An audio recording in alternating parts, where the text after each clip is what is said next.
башка массалык маалыматтар. Коркпо, жаша, токтот аталышындагы 16 күндүк зордук зомбулукка каршы акция старт алды. Иш-чарага Кыргыз Республикасынын министрлер кабинетинин орун басары Эдил Байсалов, президенттин Баткен облусундагы ыйгарым укуктуу өкүлү Абдикарим Алимбаев, маданият, маалымат, спорт жана жаштар саясаты министрлигинин орун басары Салтанат Аманова жана башка тиешелүү кызматтын өкүлдөрү катышты.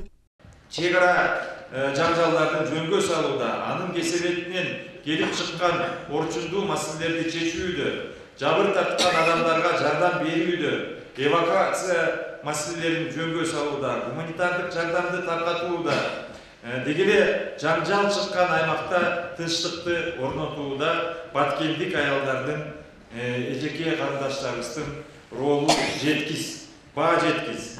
Облус башчысы Абдикарим Алимбаев зордук зомбулукка каршы уюштурулган акция Баткенде өткөнүн жакшы деп баа берди. Ошол эле учурда коомдо саясатта аялдардын орду зор экенин белгиледи. Сөзүнүн жыйынтыгында ортодо сый мамиле болсо тынчтык болорун белгиледи. Зомбулук деген сөздү бүгүнкү коомдо түшүнүк бар. Аялдар катары мен ага макул эмесмин. Бүгүнкү күндө баарына туура караш керек. Эркектерге карата да караш керек.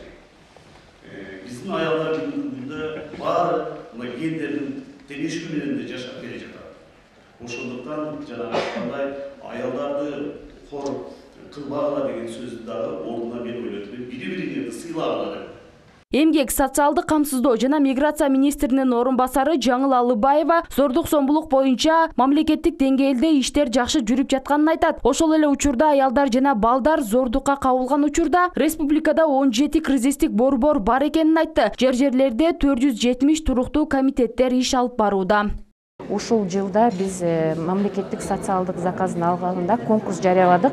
Чек ара маселедеги болгон кризистик борборлорду ачуу жана балдарга, аялдарга, ошондой эле үй бүлөлөргө, ден соолук мүмкүнчүлүгү чектелүү адамдарга, улгаган жарандарга ошол борборлорду ачуу, аларга жанакы ал жердеги консультативдик консультацияны берүү, социалдык кызматтарды өнүктүрүү боюнча ушул конкурсту жарыяладык. Буюрса ушул чек ара аймактарда бул өтөт.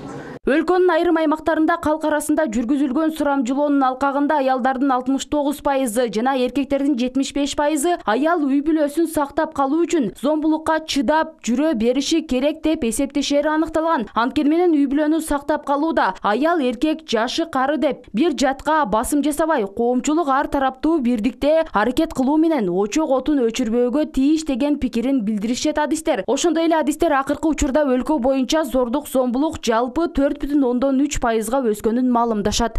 Бактыгүл Мирадилова, Эрнис Азамат уулу, Алтын бешик жаңылыктары. Кадасал төрүнжөрүндүк стереотиптер